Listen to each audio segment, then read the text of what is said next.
Every time I get my hair cut, it looks really weird at first, and then it kind of grows into what it's supposed to look like. And then there's like the cowlick in the back that just appears and is, oh god, it's a mess, But, yeah. Hi.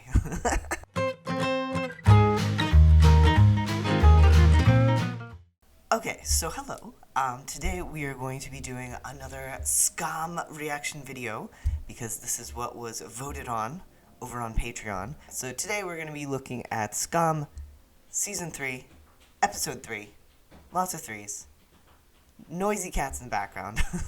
So last time, long ago, we looked at Episode 2, where Isak and Evan finally had a lovely afternoon together, smoking weed on the windowsill, and then bombshell, Evan's girlfriend shows up.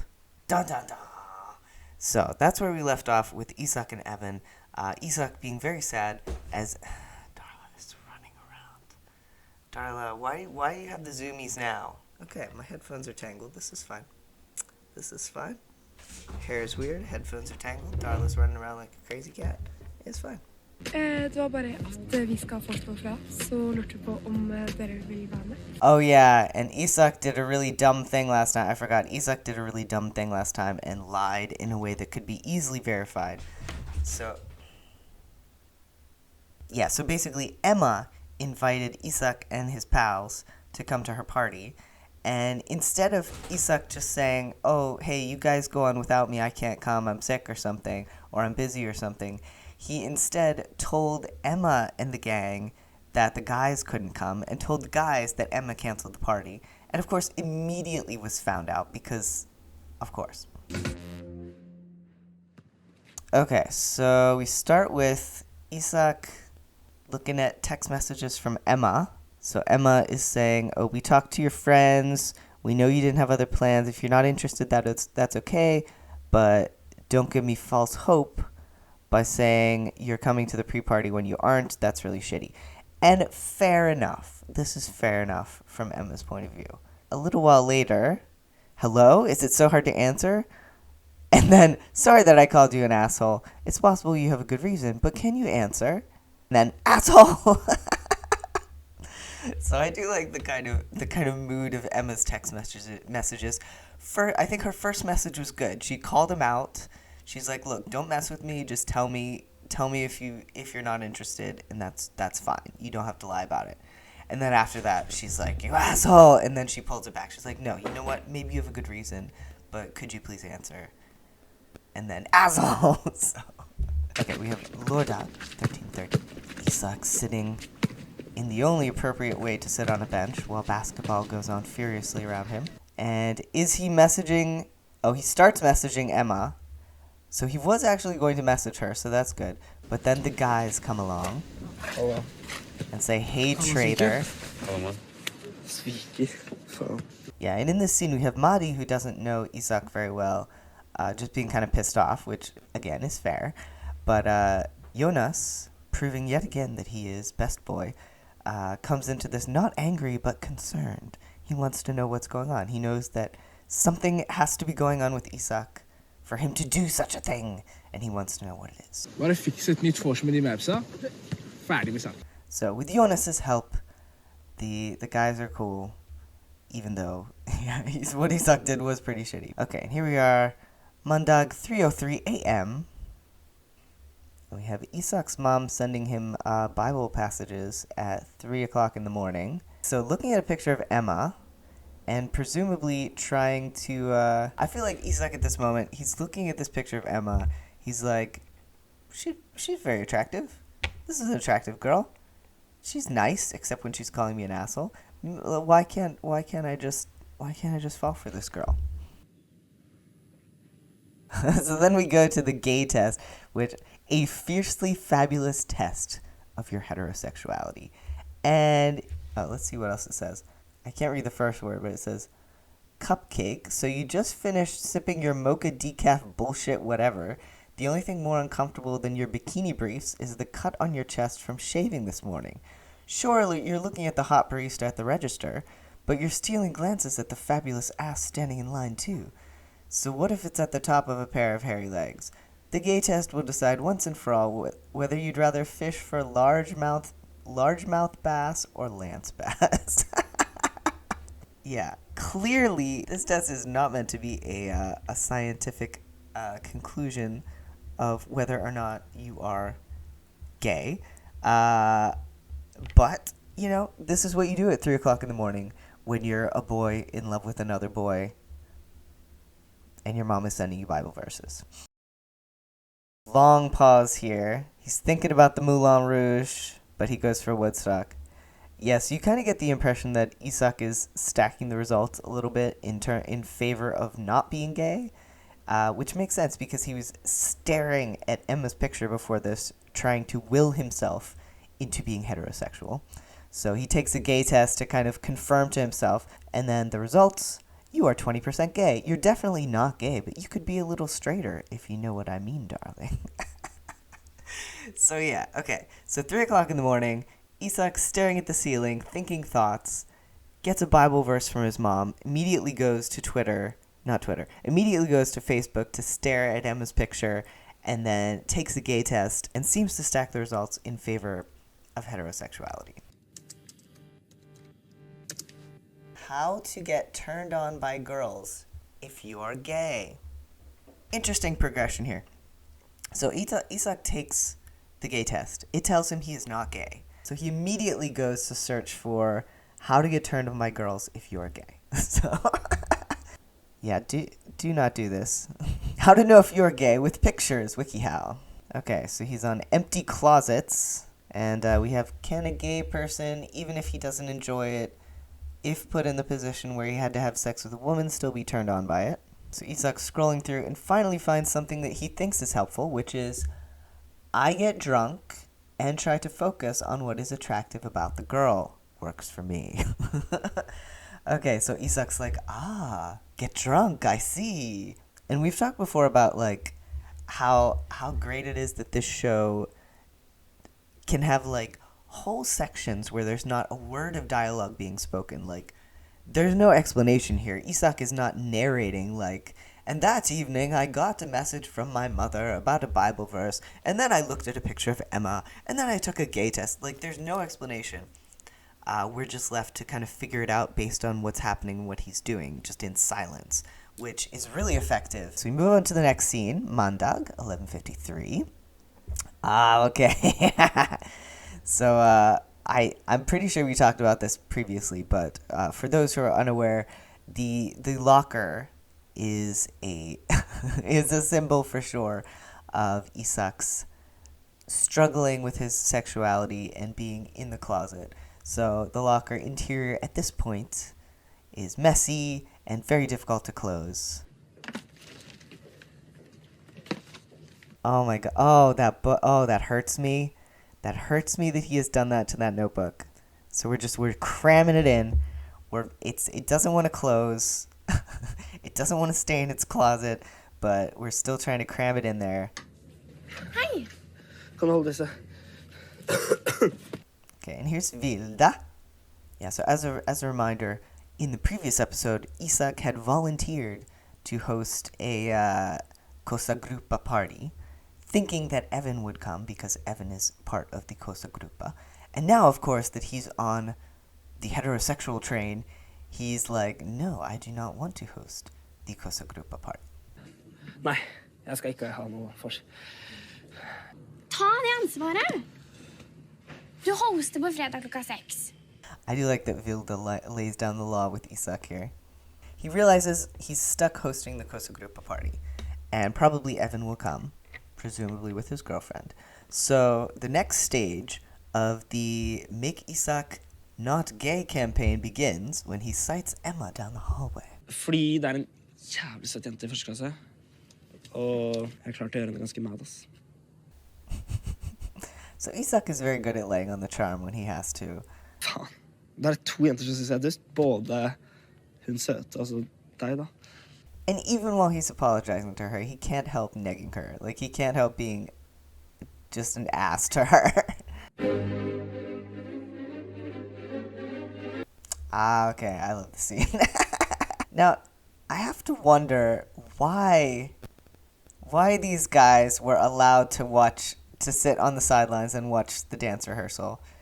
But, like, this scene is just perfection. Like, we have, the music is great, the slow-mo, and then we go from one guy to the next. We have Jonas looking transcendent, Magnus looking a bit fearful but very happy, very interested, Madi entranced, and then we slide on up to Isak, who's just looking like, really?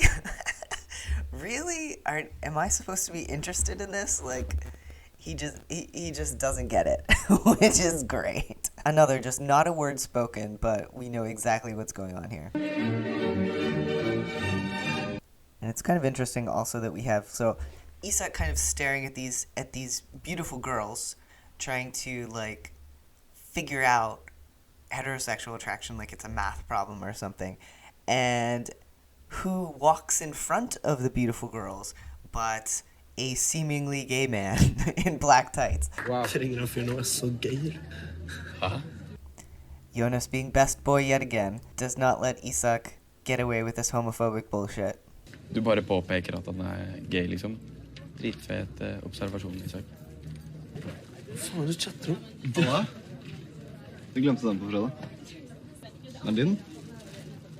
And you gotta love, Evan walks into this situation. There's absolute dead silence, and he just reads the room. He just figures out, oh, Isak is not comfortable with these guys finding out that he was with me, so I will lie. Glemte hvor da? I kantina. Hvem er han duden der, da? Han er bare sånn der revynerd. Sånn der gruppa til Vilde. Just some review nerd from Vilda's group. Yeah, so Isak in this scene kind of like distancing himself as best he can from anything gay and also from Evan, where he's insulting Evan, he's being homophobic towards the seemingly gay dance instructor, and that's it. Okay, and it's time for the Cosa Grupa party. Skilled in his pink wig. Sana's there. Isak hanging out with Emma. Yeah, and it's interesting that Isak attempts to bond with Emma by talking about the same exact subject that he and Evan talked about, namely their favorite music. And of course, when they're talking about what music Isak likes, his answer is to say exactly what Evan said his favorite was, to talk about Nas, and since Isak, like, in the previous episode, it seemed like Isak didn't really know who Nas was, but now he's able to say, like, oh, this is the greatest album and stuff like that, which suggests that since he and Evan were hanging out, Isak has been listening to Evan's music. And here's Evan and Sonia. So Isak before this seemed to be having, like, a decent time with Emma, but at the sight of Evan, suddenly he's like, oh shit, yeah, I'm totally still attracted to this guy. So, like, she's literally putting his hand on her boob, and he's just like, not interested in this. He has eyes only for Evan, and Evan has eyes only for him. Remembering the advice of the message board, he chugs some beer and immediately kisses Emma. Clearly meaning for Evan to see this. To be like, oh, well, you brought your girlfriend? Well, here, I have a girl too. I'm totally not interested in you. But Evan, presumably leaving Sonia behind, comes right over to interrupt their making out. Jeg elsker å se. Det er så klart. Synes ikke det er litt overfladisk generalisering? Hva da? I do love that Evan calls her out at this point, and Isak suddenly looks very interested in this topic of conversation. This scene is so great. Like, Emma is just talking in the middle with him while Evan and Isak are just staring at each other across her. So Isak's still drinking. I love this song. This is such a good scene. Yeah, and the lyrics of this song are really fitting too. Call your girlfriend, it's time you had the talk. Give your reasons. Something like, tell her it's not her fault. So essentially, this song is about, like, realizing that you're in love with someone who's not your girlfriend. So Isak focusing on Emma, like, yeah, this is fine, but he can't help staring over at Evan. They're both kissing someone else, but staring at each other. Such a good scene. Again, no words being spoken. Oh, that is a lot of trash. Gotta love cleanup duty. Evan and Isak staring at each other across a crowded room. Yeah, so initially... Oh, hey, Darla. So initially the plan was... Here, I'll give you guys a glimpse of Miss Darla here. Oh, she's gonna let you see her back. There she is. There's Darla. And there's the sunlight, which is encroaching upon our video lighting here. Oh, I also turned off the light, so... No, don't go on my desk. Okay, what was I saying? Yeah, so initially, the plan was for Evan, Isak, Emma, and Sonia to take a taxi together to, I assume, wherever they're going, the party that's next or whatever. But as soon as Isak says he's not going, Evan is like, oh, yeah, I just remembered. I have a bike. I'll take my bike instead. Kind of Evan's journey here is that, like, and we talked about this a little bit last time, but there was some good commentary in the comments about this, where, like, it seems like Evan was kind of feeling that Isak had a thing for him in the last episode, but he wasn't totally sure. And after what happened with Mikhail, where, you know, we find out in season 4 that Evan tried to kiss Mikhail, and Mikhail, like, pushed him away and was all freaked out about it, and bad things happened.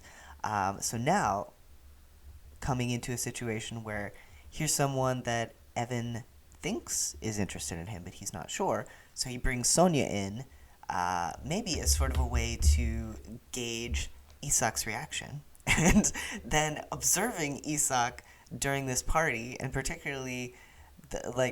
all of their staring across Emma, and then Isak's sudden attention when Evan is talking about not generalizing gay people, and of course, their meaningful stare across the dance floor while they're both kissing someone else. So at this point, I think Evan is finally like, okay, I'm pretty sure that Isak likes me, let's go for it, let's see what happens. So in he comes to the kitchen.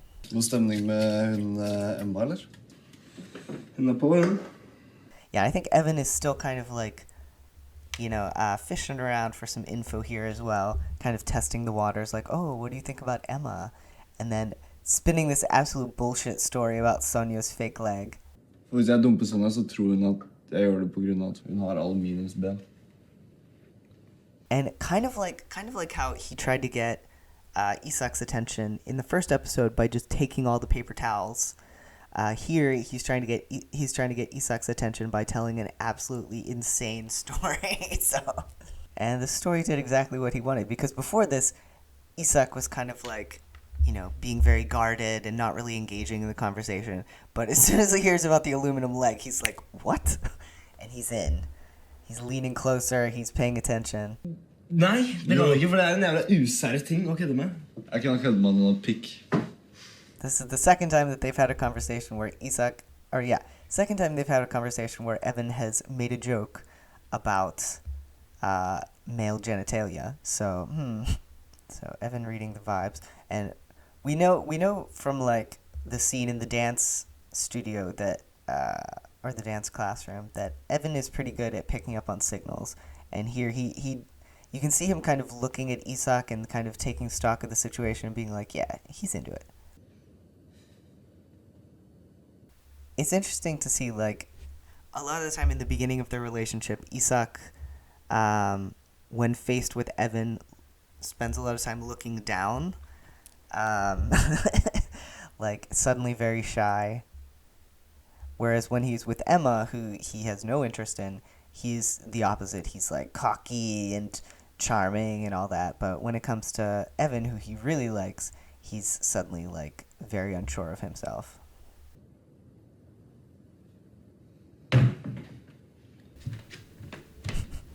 Love Nora, but very bad time to arrive. Okay, and that is it. That is the end of episode 3. Yeah, so I really like this episode. There's a lot of really good stuff in this episode. Oh, Darla heard me put my headphones down and she's like, food time now? As we've said, we get kind of Evan testing the waters with Isak in a variety of ways here. We get Isak trying to ungay himself by taking the advice of a random internet person and drinking and trying to focus on what's attractive about Emma. But even through it all, he can't help staring at Evan when they're on the couch and then, of course, on the dance floor. And then Evan and Isak in the kitchen about to kiss, but Nora comes and interrupts it, and that's where we are. Next time, we'll look at episode 4. And hopefully by that time, my hair will have grown in a little bit and will look better than it looks right now. Yeah, so before we close out this video, I did want to say, as always, a massive, massive thanks to everyone who has donated to my top surgery GoFundMe.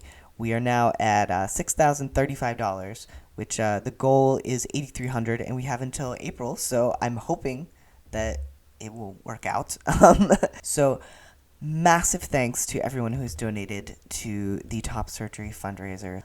Thanks to Anonymous, $50. Gregory Demers, or Demirs, or one of those, $50. Sally Marr, $10. Sukjing Charlene Wong, I'm so sorry. 2 people whose names I am massacring, $20. Anonymous, $50. And Anonymous, $100. So thank you so much. You guys are absolutely amazing. And as long as we're talking about amazing, amazing people, thank you so much to people who have joined my Patreon. We're going to give a verbal shout out to those in the Nick Nelson tier. So a special thank you to our Nick Nelson members, Book Nerd Charlie and Kelly Walker. You guys are amazing. But all of you are amazing. And I appreciate you all so, so much. Really, I cannot tell you how much it means to me that you guys are willing to support me in this way, just for making silly videos. So I appreciate it very, very much. Okay, and this video has just hit 45 minutes, so we're going to end it here, and I am going to attempt to edit this, and yeah, so if you want early access to videos and access to behind-the-scenes stuff and cat pictures and some random excerpts of writing I'm working on and crap like that, feel free to join the Patreon. No pressure whatsoever. You do not have to join in any way. All right, well, thank you so much for watching, and I will see you guys next time. So, goodbye.